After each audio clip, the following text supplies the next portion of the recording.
اس کے علاوہ اس کے ساتھ کوئی فائدہ نہیں ہے. جس نے اپیل کی وہ تو قبر میں چلا گیا. جی آج آپ کو خیال آیا 10 سال بعد آپ نے اس کے کاغذات نامزدگی مسترد کرنے کا اپیل سننی ہے. اور ویسے آپ بنیادی حقوق کی بات کر رہے ہیں, آپ نے عدالت, آپ نے اس کو الیکشن لڑنے کا حق نہیں دیا, اور آپ جس کو چاہتے ہیں ایک روز کے نوٹس پہ ریمانڈ سے واپس بلا لیتے ہیں. سو دیکھنا چاہیے اس عدالت سے لوگوں کو امیدیں وابستہ ہیں. اگر ہمارے انصاف کے ادارے کا یہ عالم ہوگا تو یقین کیجئے عوام جو ہے وہ اپنے فیصلے خود چوک چوراہوں پہ ہی کریں گے. بالکل ٹھیک ہے. منور, آپ کا کیا خیال ہے, ہمارے عدالتی نظام میں انسانی حقوق کا جو بنیادی تحفظ ہے وہ کیا جا رہا ہے, اور آپ اس نظام پر کیا کہیں گے؟ دیکھیں, میں اس حوالے سے نا 2-3 مثالیں پیش کرنا چاہتا ہوں اگر آپ کی اجازت ہو. جی میں نے خود رپورٹنگ کے دوران ایک واقعہ رپورٹ کیا کہ ایک بندہ جو ہے وہ بے گناہ جیل میں پڑا ہوا ہے, اس کو سزائے موت سنائی جا چکی ہے, اور وہ 2-3 سال کے بعد وہ جیل کے اندر اس کی ڈیتھ ہو گئی, اور اس کے مرنے کے 6 سال بعد جو ہے عدالت نے اسے بے گناہ قرار دیتے ہوئے بری کر دیا. ہمیں بھی یاد ہے. جی جی.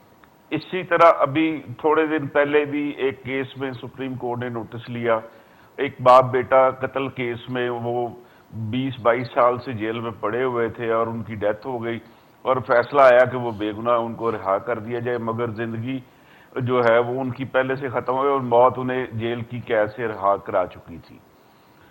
ایک تو یہ صورت ہی ہے. دوسری صورت یہ, آج سے کوئی 25-30 سال پہلے ایک عدالت نے فیصلہ دیا تھا کہ یہ میری عدالت میں پیش ہونے والا ملزم جو ہے اس کو اب تک ہونے والے جتنے بھی مقدمات ہیں اس میں ضمانت دی جاتی ہے, اور آئندہ بھی جو اس کے خلاف FIR درج ہوں گی اس میں بھی اس کو ضمانت دی جاتی ہے. اسی طرح کا کیس میں آج لاہور ہائی کورٹ نے بھی ایک فیصلہ دیا, چودھری پرویز الہی صاحب کے خلاف جتنے بھی مقدمات ہیں اس میں ان کی ضمانت ہو چکی ہے, تو وہ اس کے اوپر ان کی بیل ہے, اور جو مقدمہ ان کے خلاف جس میں انہوں نے ابھی بیل اپلائی نہیں کی اس میں بھی پولیس اور تحقیقاتی ادارے انہیں گرفتار نہیں کریں گے, اور آئندہ بھی ان کے خلاف جو کیس ہوگا اس میں پہلے عدالت جو ہے وہ اس سے رجوع کیا جائے گا, پھر ان کی گرفتاری ہو سکے گی. تو یہ ان فیصلوں سے آپ خود ہی کو نتیجہ نکال لیں. میرے تو ادب کی وجہ سے, احترام کی وجہ سے اتنی ضرورت نہیں ہے کہ میں کوئی مزید کامنٹ کروں. یہ 2-3 چیزیں ہیں, اس سے فیصلہ کر لیں کہ کیا ہماری عدالتیں بلا امتیاز انصاف دے رہی ہیں یا شکل دیکھ کے. اور عام آدمی کو تو انصاف ملنے میں اتنی تاخیر ہو جاتی ہے کہ وہ موت کے منہ میں چلا جاتا ہے اور انصاف وہیں کا وہیں رہ جاتا ہے. امتیاز صاحب, طاقتور کے لیے الگ نظام ہے, کمزور کے لیے الگ نظام ہے, جیسا کہ ابھی منور نے واضح بھی کیا ہے. دیکھیں, عملی طور پر ثابت ہوا ہے ہمارے ہاں, ایک مرتبہ نہیں بار بار ثابت ہوا ہے. جن کیسز کے حوالے منور بٹ صاحب نے دیے وہ ریسنٹ ہے, ریسنٹ پاسٹ, اور پاسٹ میں بھی ایسے کئی ایک آپ کو واقعات ملیں گے کہ جس میں آپ کو قانون کا فرق نظر آئے گا کہ بھئی کس کو کس طرح کا ملا ہے, اور کس کو ایک عام آدمی تو یعنی رلتا رہتا عدالتوں میں کافی. دیکھیں, میں ایک چونکہ اپر سندھ سے تعلق رکھتا ہوں, ایک ٹرائب سے تعلق ہے, تو میں جرگے اور پنچایت کو بہت اٹینڈ کی ہے میں نے, اور ابھی بھی جب موقع ملتا ہے یا انویٹیشن ہوتی ہے تو کرنا پڑتا ہے, بہت ضروری. وہاں پہ برسوں کے میں نہیں ہوتے فیصلے, وہاں گھنٹوں میں فیصلے ہوتے ہیں. بہت بڑا فیصلہ ہو تو گھنٹوں میں ہوگا, ادروائز لوگ جو کہتے ہیں نا کہ جناب بہت زیادتی ہوتی ہے, یہ ہوتی ہے, انتہائی معذرت کے ساتھ اور خلوص دل کے ساتھ میں کہہ رہا ہوں کہ جرگے اور پنچایت میں کیے گئے فیصلوں کی کوئی وائلیشن نہیں کر سکتا, اور جو وائلیشن کرتا ہے تو پھر وہ برادری سے آؤٹ ہو جاتا ہے. ساری چیزیں ہوتی ہیں, مگر یہاں دیکھیں نا, ایک گھنٹوں کے اندر اور سیکنڈوں کے اندر فیصلے ہوئے ہیں. اور وہ کیا جو پنجاب کے اندر جو سارے معاملات چلے, تو کیا وہ ایک عام آدمی سے تعلق تھا کہ پنجاب اسمبلی کس کی ہوگی, پنجاب میں کون حکمران ہوگا, کس طرح ہوگا. معاملات فیصلوں کے باوجود خراب طرح ہوتے چلے گئے. اب بھلے آپ انہیں مشرف کو, اب ظاہر ہے کہ وہ موجود نہیں ہے دنیا میں, بھلے آپ انہیں ڈکٹیٹر کہیں یا کچھ کہیں, کیا ان کو انصاف کا حق نہیں تھا؟ کیا ان کا یہ رائٹ نہیں تھا کہ جو انہوں نے پٹیشن, آپ اسی وقت لمبا عرصہ ہوتا ہے, بہت زیادہ عرصہ, آپ اسی وقت, جیسے ابھی گزشتہ 7-8 مہینے کے اندر ایک پریکٹس ہوئی ہے ان کی, اسی وقت اڑا دیتے آپ اپلیکیشن جی. کہ آپ نہیں ہیں, ڈیزرو نہیں کرتے, آپ ڈسکوالیفائی ہیں, یا جو بھی ریزن الیکشن کمیشن نے دیا تھا ان کی ڈسکوالیفیکیشن کا, ان کے کاغذات مسترد کر دیے تھے, آپ اس کو ڈو کر دیتے یا انڈو کر دیتے, جو بھی ساری صورتحال تھی. بالکل دیکھیں, یہ میرے دونوں ساتھی ہم سب یہ اچھے انہیں بہت دکھی دل کے ساتھ یہ بات کر رہے ہیں, کیونکہ ہم اپنی عدالت سے اگر کہا جاتا ہے نا 100 میں پتہ نہیں کتنے نمبر پہ ہم نیچے سے اوپر موجود ہیں, چوتھے پانچویں میں, تو یہ ہمارے لیے ہے. میں کاشف نے جو ایک بات کی کہ ایک کیس کم ہو جائے گا, میں صرف یہ ریکویسٹ کروں گا چیف جسٹس سے کہ اس کیس کے اندر نظیر قائم کر دیں کہ آئندہ 3 4 5 مہینے کے دوران یہ جتنے پینڈنگ کیسز ہیں کسی بھی قسم کے ہوں وہ ہم حل کر دیں گے. اس کے اوپر ایک کم از کم دیکھیں نا, جب سیاست دانوں کو, بیوروکریٹس کو اور پتہ نہیں کس کس کو کہتے ہیں آپ کو یہ نہیں ہوتا, آپ کو خیال کرنا چاہیے, عام انہیں سائل خیال بھی کرنا ہمارے عدالتی نظام سے طے کرنا چاہیے. زیادہ مایوس ہے. ہم نے ایسے بھی واقعات بہت سارے دیکھے ہیں کہ جو قاتل اور مقتول ہیں وہ ایک دوسرے سے بدلہ لیتے ہیں, عدالتوں کے اندر بھی فائرنگ کے واقعات پیش آ رہے ہیں. اس کے پیچھے بھی کیا محرکات ہیں؟ شاید کچھ اسی طرح کی بات ہے کہ انصاف پر اب اعتماد نہیں رہا ہے. ایک بریک لیتے ہیں, بریک کے بعد جب ہم واپس آئیں گے تو پی ڈی ایم میں کیا چل رہا ہے, نون لیگ اور پیپلز پارٹی نے کن معاملات پر اتفاق کر لیا ہے, اس پر بات کریں گے ایک بریک کے بعد.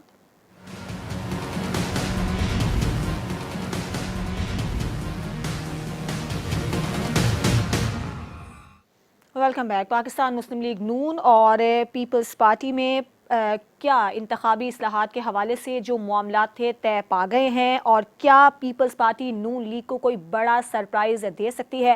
اندرونی طور پر کھچڑی کیا پک رہی ہے, اس پر منور بٹ سے بات کریں گے. منور بتائیے گا, وزیر داخلہ نے تو واضح کر دیا ہے کہ انتخابی اتحاد نہیں ہوگا اور جہاں پر ضرورت ہوگی وہاں پر سیٹ ایڈجسٹمنٹ بھی کر لی جائے گی. یہ تو منور بٹ پہلے کہتے رہے, ان کا یہ بھی کہنا تھا کہ پنجاب کی ہر سیٹ پہ اپنے کینڈیڈیٹ کھڑے تھے. تو میں یہ بات پہلے بھی بارہا کر چکا ہوں کہ مسلم لیگ نون جو ہے وہ انتخابی اتحاد کرنے کے موڈ میں نہیں ہے اور وہ سولو فلائی لینا چاہ رہی ہے. اور جہاں تک یہ بات سننے میں آ رہی ہے, جو اس بات کو میں ویٹ نہیں کر سکتا, لیکن یہ یہاں پہ یہ بھی سننے میں آ رہا ہے کہ مسلم لیگ نون جو ہے وہ طاقتور حلقوں سے انہوں نے ڈیمانڈ کی ہے جی کہ ہمیں واسٹ میجارٹی چاہیے تاکہ جو ملک میں معیشت کو سنبھالا دیا ہے اس کو آگے لے کے جایا جائے اور پاکستان آئی ایم ایف کے مسائل سے نجات پائے اور پاکستان دنیا کی بڑی معیشتوں میں سے ایک معیشت بن سکے. تو اس طرح کی بات بھی سننے میں آئی ہے, لیکن فی الحال مسلم لیگ کا جو ایریا فیلڈ ہے وہ تو پنجاب ہے. میرا کے پی میں بھی ان کی موجودگی ہے, جو حلقہ ہے ہزارے والا, وہاں پہ ان کے پاس کافی اچھا ووٹ بینک ہے. اس کے علاوہ سندھ کے شاید کراچی کے 2-4 حلقے ہوں گے جہاں پہ ان کی موجودگی ہے. تو وہ ان کا چونکہ ایریا پنجاب ہے تو وہ پنجاب میں کسی کے ساتھ اپنا کیک شیئر نہیں کرنا چاہ رہے. اچھا, بیانیہ کیا ترتیب دیا جائے گا اور انتخابی مہم کے آغاز کا انہوں نے اعلان کر دیا, وہ کب سے شروع ہو رہی ہے؟ جی وہ حکومت ختم ہونے کے بعد جو ہے انتخابی مہم شروع کر رہے ہیں. اور اب یہ اسمبلی 8 کو ڈیزالو کرنی ہے یا 12 کو ڈیزالو کرنی ہے, اس کا فیصلہ تو کراچی والے کریں گے. میرا خیال ہے فرحان صاحب بہتر بتا سکیں گے کہ کیا آصف علی زرداری صاحب جو ہیں وہ سندھ اسمبلی کو وقت سے پہلے توڑنا پسند کریں گے. اگر تو سندھ اسمبلی وقت سے پہلے ٹوٹ جاتی ہے تو پھر شاید آپ 1 دن کا فرق نکال لیں, نہیں تو 11 کی ڈیٹ دی ہوئی ہے سب نے.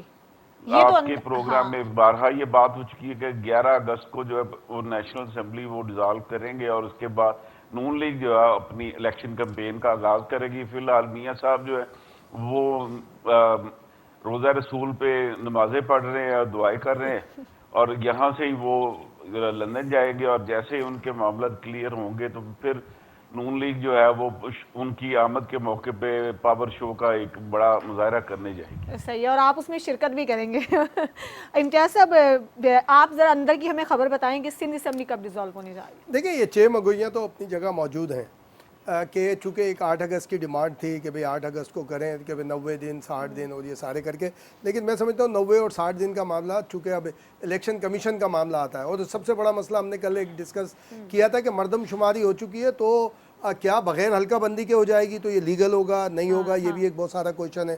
کل بھی ہم نے اس کے اوپر بات کیا تھا. لیکن جو اطلاعات ہیں اس پہ کہ ظاہر ہے کہ چمگوئی ہے کہ بھائی ڈیزالو کر دیں تو پھر کیا ہوگا.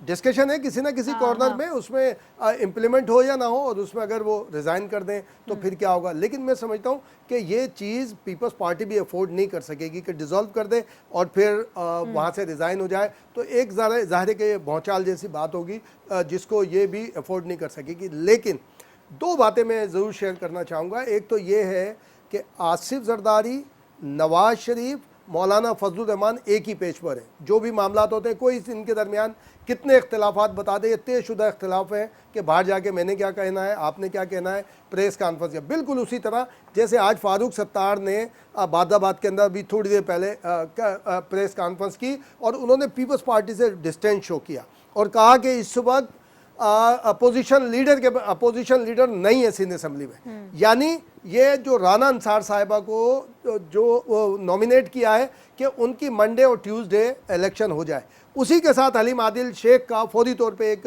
ویڈیو بیان اگین آیا جو ہم نے کل ڈسکس کیا تھا اسی طرح کا کہ جناب میں تو اویلیبل ہوں, اکثریت چاہیے, سگنیچر چاہیے اکثریت کے جو اپوزیشن لیڈر اپائنٹ کرنے کے لیے. لیکن اس پر جب میں نے معلومات کی تو اسپیکر کے پاس بھی کچھ اختیارات ہیں اس معاملے کے اندر کہ اگر کوئی ڈسکشن ہوتی ہے تو. اب اس میں دیکھتے ہیں کہ منڈے ٹیوزڈے, کیونکہ سندھ اسمبلی منڈے تک ایڈجورن ہو گئی ہے. لیکن میں ایک اور بات, چونکہ بٹ صاحب بھی یہاں موجود ہیں, یہ 17 اگست کی جیسے ہم بات کرتے ہیں, ہم بھی جو بٹ صاحب کی 2-3 باتیں صحیح ہیں جو ابھی کہ جی سیٹ ایڈجسٹمنٹ نہیں ہو رہی, پیشن گوئی بالکل صحیح بٹ صاحب کی ہوئی. لیکن میں 1-2 روز سے میں 1-2 دوستوں کے ساتھ ہم بیٹھ رہے ہیں جس میں نان پولیٹیکل لوگ جو ہمارے اپنے ہیں اور پولیٹیکل نہیں ہیں اس کے اندر. میں اس بات کو دیکھ رہا ہوں کہ اب اس کو نوٹ کرنا چاہیے, بٹ صاحب بھی کریں, کہ جس طرح سے متحدہ قومی موومنٹ کے لندن کے سربراہ الطاف حسین, عمران خان, اسی طرح نواز شریف کے پہ بھی لکیر ہے کہ کسی بھی طرح سے ان کو روکا جائے, اور اس کے لیے ابھی تک راستہ نہیں ملا ہے, مسلم لیگ نون کو.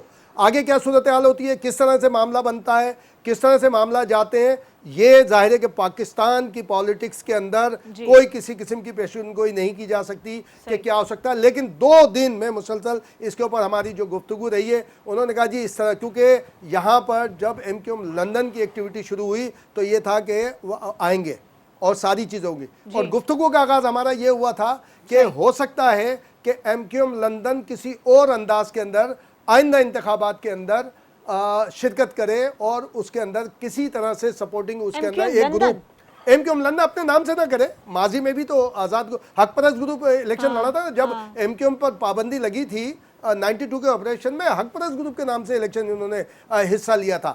اور وہ صورت وہ ہو سکتی ہے کہ جب انتہائی اوپری سطح پر پیپلز پارٹی کو آئندہ سندھ میں حکومت نہ دینے کا اگر فیصلہ ہو گیا یا ہوئے تو سمجھ لیں کہ آپ شہری علاقوں میں ایک نئی پالیٹکس آپ کو ملے گی. تو اس لیے میں یہ کہہ رہا ہوں کہ نواز شریف صاحب کے حوالے سے کیا معاملہ جاتا ہے بننے, آگے کس طرح ہوتا ہے, کیونکہ وہ سزا یافتہ ہے ابھی تک. ڈسکوالیفیکیشن ان کی 5 سال والی ظاہر ہے کہ جو لیجسلیشن ہوئی اس سے ختم ہو گئی ہوگی, لیکن ابھی وہ سزا یافتہ ہیں.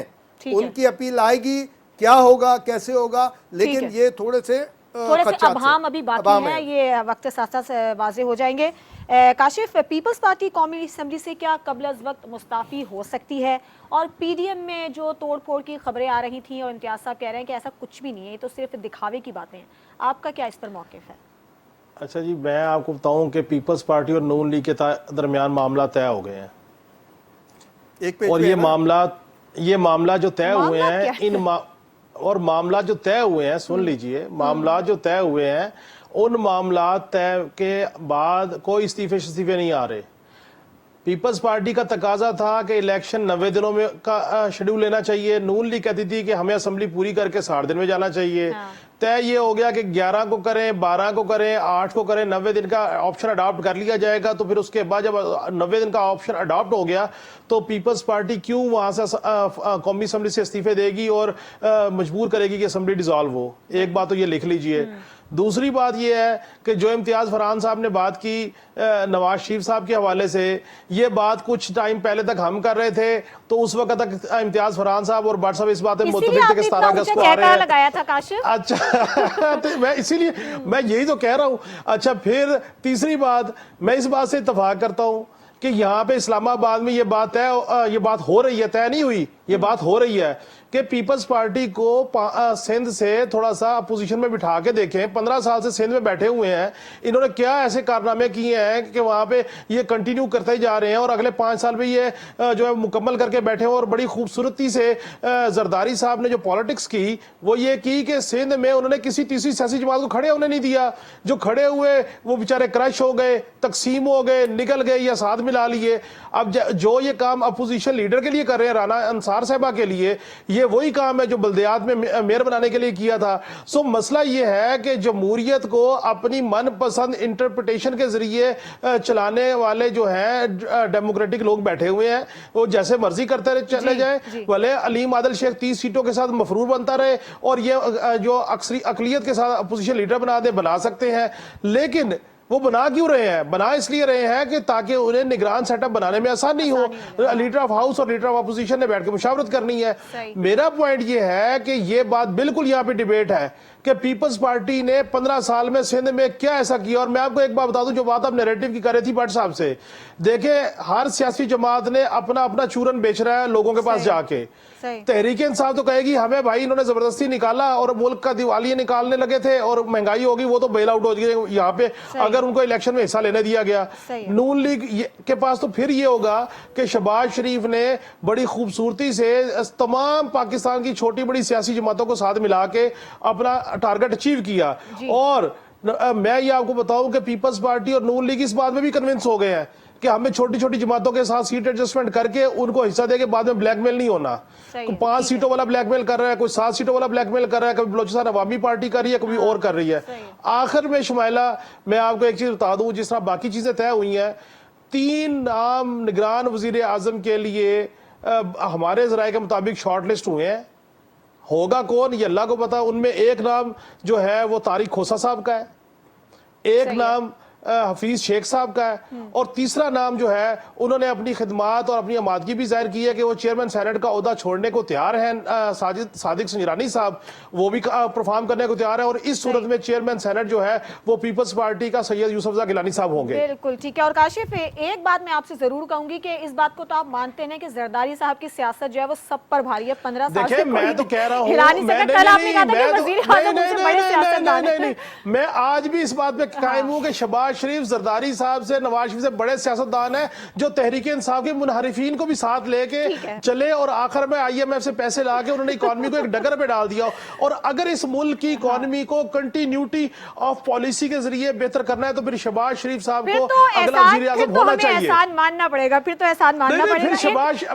شہباز شریف صاحب کو اگلا وزیر اعظم 5 سال کا ہونا چاہیے اور آرمی چیف صاحب ان کا ساتھ دیں. اور شہباز شریف جو ہے وہ نمائندے ہیں آصف زرداری صاحب کے، انہوں نے خود کہا کہ یہ میرے نامنی ہے. ہم ایک بریک لیتے ہیں، بریک کے بعد جب واپس آئیں گے تو اسٹیٹ بینک کے اکاؤنٹ میں تو پیسے آ گئے ہیں، لیکن عوام کے ذہنوں میں یہی سوال ہے کہ ہمیں فائدہ کب ہوگا، مہنگائی کب ہوگی، ہماری ضروریات زندگی جو اب گزارنا مشکل ہو چکا ہے وہ کب ہمارے لیے آسان ہو جائیں گی. اس پہ بات کریں گے ایک بریک کے بعد.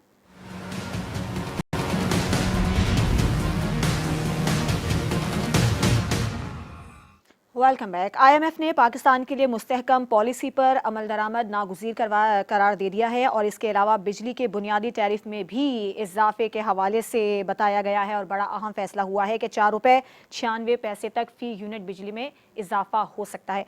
امتیاز سے بتائیے گا، عوام کا تو وہی سوال ہے نا کہ ہماری زندگیوں میں کب تبدیلی آنے والی ہے، اور بجلی مہنگی، گیس مہنگی، اس قدر مہنگائی کہ عوام پاگل ہیں ٹوٹلی. بالکل. آج بھی دیکھیں جو ڈالر کا معاملہ ہوا، پھر 4 روپے جو اوپن مارکیٹ میں 4 روپے اوپر چلا گیا. یہ کیوں ہوتا ہے، کس لیے ہوتا ہے کہ جب آپ ایکٹیویٹی کرتے ہیں، میں تو کہتا ہوں رحمان ملک بننا پڑے گا. یہ رانا ثناء اللہ صاحب نیک نیتی سے آپ اٹھائیں ڈنڈا.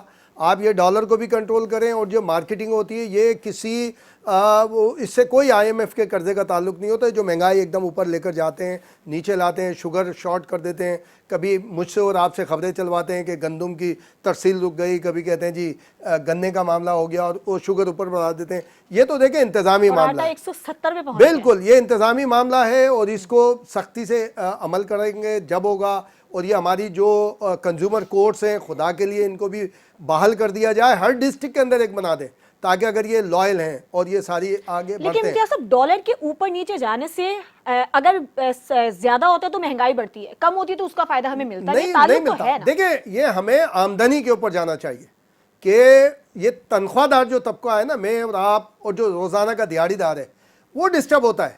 یہ جو بزنس جو ٹھیلا بھی لگاتا ہے نا, سبزی مہنگی لاتا ہے مہنگی بیچتا ہے, پرچون والا مہنگا لاتا ہے مہنگا بیچ دیتا ہے, اس کا پروفٹ کوئی ڈسٹرب نہیں ہوتا, اس کے ساتھ میں اور آپ متاثر ہوتے ہیں جو تنخواہ دار اور دیہڑی دار ہیں. یہ ساری چیزیں متاثر ہوتی ہیں. اس کا انتظامی معاملہ ہے, انتظامی آپ کو کرنا پڑے گا, کنزیومر کورٹس کو, اسپیشل مجسٹریٹ کو, اور یہ جو ہمارے اپائنٹمنٹ کرنی پڑے گی اس کو خاص طور پہ. لیکن ایک جو بات کر رہے تھے نا ہم اس سے پہلے, شمالہ تھوڑی میں اجازت چاہوں گا کہ دیکھیں صدارتی انتخابات کا بھی مسئلہ, وہ بھی 9 سپٹمبر کو انہوں نے لاسٹ ٹائم وہ یعنی انہوں نے صدر منتخب ہوئے تھے, یہ اگست میں ان کی وہ ہونی چاہیے تھی. آج یہ جو عارف جتوئی ہیں, غلام مصطفیٰ جتوئی صاحب کے صاحبزادے, اور انہوں نے یہ پوائنٹ آؤٹ کیا یہ آج سندھ اسمبلی کے اندر بھی کہ جناب انہوں نے کہا ہے کہ میں نے الیکشن کا جو خط لکھا ہے, اب الیکشن کمیشن کو بھی خط لکھاؤں گا کہ 8 جولائی سے 8 اگست تک کے درمیان میں الیکشن ہونا چاہتے ہیں. ظاہر ہے ہاؤس پورا نہیں ہے, سینٹ صرف کمپلیٹ ہے, قومی اور جو صوبائی اسمبلی ہے 2 صوبائی اسمبلی نہیں ہے, اس لیے ظاہر ہے کہ آگے جائے گا. تو یہ کاشف کی جو بات ہے یہ بات آتی ہے کہ بھئی اگر صادق سنجرانی کو ادھر لے کے جاتے ہیں تو پھر رضا گیلانی, یوسف رضا گیلانی اگر چیئرمین سینٹ بنتے ہیں تو اب ان کی مدت پوری ہونے کے بعد ٹل نیکسٹ پریزیڈنٹ الیکشن تو ظاہر ہے کہ پھر یوسف رضا گیلانی وہ پریزیڈنٹ کے, پھر وہ پیپلز پارٹی کے پاس ہوگا ساری صورتحال. دیکھیں سینیریو چینج ہوگا. جو یہ سندھ کے حوالے سے ہم بات کر رہے ہیں, جو یہ ایک پیج پر ہیں سارے کے سارے, خاص طور پہ 3 بڑی جماعتیں, یہ ہمارے مولانا فضل الرحمان, نواز شریف, وہ آصف زرداری صاحب, تو ہم یہ لیکن اس میں چینج ہوتا رہے گا. وہ انشاءاللہ ہم اپنے جو سامعین ہیں ہم ان کو بتاتے رہیں گے جو ڈیولپمنٹ ہوگی. منور آپ بتائیے گا کہ IMF سے معاہدے کے بعد اب جو تیاریاں کی جا رہی ہیں, مختلف چیزوں کی قیمتیں بڑھیں گی, خاص طور پر بجلی میں اضافے کا فیصلہ کر لیا گیا ہے اس کی قیمتوں میں, کیا آگے آپ کو حالات ہوتے نظر آتے ہیں؟ دیکھیں جو چیزیں بڑھنے کی, قیمتیں بڑھنے کا معاملہ نا, تو وہ تو یہاں پہ آٹو پہ لگا ہوا. کوئی چیز IMF نے کا پیکج نہ بھی ہوتا تو ڈیلی بیس پہ کوئی نہ کوئی چیز بڑھ رہی ہوتی ہے. ابھی انفارچونیٹلی مہنگائی کچھ خود ساختہ بہت زیادہ ہے. آپ جو لوکل مارکیٹ ہے, بڑی مارکیٹیں, وہاں پہ چیزوں کا ریٹ دیکھیں تو کچھ اور رہے گا, اور جو پرچون کی سطح پہ جہاں پہ عام کنزیومر آ کے چیز خرید رہا ہے وہاں پہ ریٹ کئی 100 گنا زیادہ. تو یہ لوٹ کہتے ہیں نا اندھی مچی ہوئی ہے اس حوالے سے, تو وہ اندھی مچی ہوئی ہے. کوئی لیکن منور یہ اندھی مچی ہوئی کیوں ہے؟ جو ذخیرہ اندوزوں کے خلاف کارروائی کرنے والے ادارے ہیں, منافع خوروں کے خلاف, وہ کہاں غائب ہیں؟ وہ میں وہی عرض کر رہا تھا کہ بھی یہاں پہ چیک اینڈ بیلنس کا سسٹم جو ہے وہ کلیپس کیا ہوا ہے, یا جو افسر یہاں پہ تعینات ہے وہ اس معاملے کو ایزی لے رہے ہیں. اگر حکومت کی اس معاملے پہ توجہ تھوڑی ہو, انتظامیہ کو حرکت میں لائے, جو یہاں پہ DC سسٹم ہے اس کو ذرا ایکٹیو کرے. جو ڈسٹرکٹ مجسٹریٹ ہے وہ اگر مارکیٹ میں نکلے, اپنے جو ان کے زیر انتظام جو عدالتیں ہیں وہاں کے مجسٹریٹ صاحبان, ان کو وہاں سے نکالے اور کہے کہ جا کے مارکیٹوں میں چیک اینڈ, وہ جو ریٹ لسٹ ڈیلی جاری کرتے ہیں وہ صرف اسی کے اوپر آ جائے کہ بھی یہ کیا اس ریٹ پہ چیزیں بک رہی ہیں. اگر تو اس ریٹ پہ چیزیں بک رہی ہیں تو پھر تو سارا سسٹم اچھا ہے. ایسا معجزہ ویسے کبھی دیکھا نہیں ہے کہ جس ریٹ, اگر اپنی ذمہ داری نہیں, میں یہ بالکل پریکٹیکل بات کر رہا ہوں کہ یہاں پہ ڈپٹی کمشنر کے دفتر سے ڈیلی ایک ریٹ لسٹ نکلتی ہے جس میں اشیاء فروخت جو ہے اس کے ریٹ لکھے ہوتے ہیں کہ آٹا اتنے کا کلو ہوگا, چاول اتنے کا کلو ہوگا, اور وہ ریٹ کون سی لسٹ دال نکل کے کتنے لگتا کی ہے کلو ردی ہوگی, ٹوکری میں اور چلی جاتی ہے. ٹھیک ہے, اچھا دودھ دیکھ لیں نا, کراچی میں دودھ 180 روپے سرکاری قیمت ہے, ابھی بھی 230 240 روپے بک رہا ہے. کمشنر صاحب نے 2 دن بس جس نکلے دن بعد کمشنر صاحب نکلے تھے انہوں نے کر دیا تھا نا. ہاں بس نہیں, لیکن پھر فرحان ویسے ہو صاحب گیا. جس دن کراچی کے کمشنر نکلے تھے اس دن انہوں نے 180 پہ دودھ بکوا دیا تھا 4 دکانوں پہ. اسی طرح جو وہ یہاں پہ جس طرح یہاں پہ انہوں نے ریٹ نکالا تو اس کے اوپر عمل درآمد بھی کروائے. یہاں پہ منافع خور جو ہے انہوں نے اندھی بچائی ہوئی. بالکل ایگری, 4000 بالکل دکانوں منافع سے خور. 4 دکانوں پہ اگر دودھ سستا بک گیا تو کوئی بہت بڑی بات نہیں ہے. کاشف بتائیے گا, کیا واقعی ایسا ہے کہ بد انتظامی اس میں زیادہ بڑا معاملہ ہے؟ دیکھیں مسئلہ یہ ہے کہ آپ کا سسٹم کولیپس کر گیا ہوا ہے. آپ جب آئین اور کو مانتے نہیں ہیں, قانون کو مانتے نہیں ہیں, آپ عدلیہ آپ کی جو انسی ہے اس کو فرصت نہیں ہے سیاسی لوگوں کے کیسز سننے کی, ضمانتیں اگلے پچھلے سوچے ہوئے تمام کیسز میں ایڈوانس دینے کو تیار ہے, تو مجھے بتائیں ان کو فرصت ہوگی تو وہ دیکھیں گے کہ عام عوام کے ساتھ کیا ہو رہا ہے. کنزیومر کورٹس چل رہی ہیں نہیں چل رہی, نیچے کسی کو کوئی چیز کوئی فکسیشن ہو رہی ہے, کوئی جرمانے سزائیں ہو رہی ہیں نہیں ہو رہی. جس وقت معاشرے سے انصاف ختم ہو جائے, جس وقت معاشرے سے خوف ختم ہو جائے, ڈیٹرنس ختم ہو جائے اور ہوس جو ہے وہ زیادہ ہو جائے, تو پھر یہی حال ہوتے ہیں معاشروں کے کہ یہاں پہ ہر بندہ جو ہے وہ کہتا ہے راتوں رات 1 کے 4 کر لو. کسی کو یہ خوف ہی نہیں ہے کہ اس نے کل مر جانا ہے, اللہ کو جواب دینا ہے. آپ دیکھیے نہ عدالتیں اس بات پہ انصاف کر رہی ہیں کہ اللہ کو جواب دینا ہے, نہ یہاں پہ کوئی دودھ بیچنے والا اس بات پہ فوکس ہے کہ اس کو کل مرنا ہے, اللہ کو جواب دینا ہے. ہر بندہ اپنی کیپیسٹی کے حساب سے یہاں پہ 2 نمبری میں لگا ہوا ہے, اور وہ جو اشیاء خرد و نوش ایک آسان طریقہ 2 نمبری کرنے کا, وہ کوئی قیمت کے ذریعے کر لے گا, کوئی ملاوٹ کے ذریعے کر لے گا, کیونکہ عام عوام ہے اس کو پتہ نہیں لگا. اس بیچارے نے آدھا کلو گھی, چینی, دال اور دودھ لے کے اس نے اپنے بچوں کا پیٹ پالنا, تو اس میں جتنی مرضی 2 نمبری کر لے, کسی کو کوئی پتہ نہیں لگے گا. یہاں تو حالت یہ ہے کہ ہمارے رویوں میں اس قدر وہ سختی آ گئی ہے, اتنی ہم ڈھیٹ ہو گئے ہیں کہ ہمیں اندازہ ہی نہیں ہوتا کہ یہاں پہ بڑے بڑے شہروں کے یہ عالم ہے کہ یہاں پہ پرائس کنٹرول نہیں ہے. تو آپ سوچئے بیکورڈ ایریاز میں کیا ہوگا, راجن پور میں کیا ہوگا, لیا میں کیا ہوگا, جو اندرون سندھا ادھر کیا ہوگا, اندرون کے پی کے ادھر کیا ہوگا. آخر میں شمائلہ میں آپ کو ایک بات کہوں, دیکھیں ہمارے جو گیریزن کوئٹہ گیریزن میں ایک حملہ ہوا, ہمارے فوجیوں نے جامِ شہادت نوش کیا. بڑی تکلیف دہ بات ہے کہ وہاں پہ جو بندے پکڑے گئے وہ افغان شہری تھے. ٹی ٹی پی کی سیف ہیونز ہے افغانستان میں.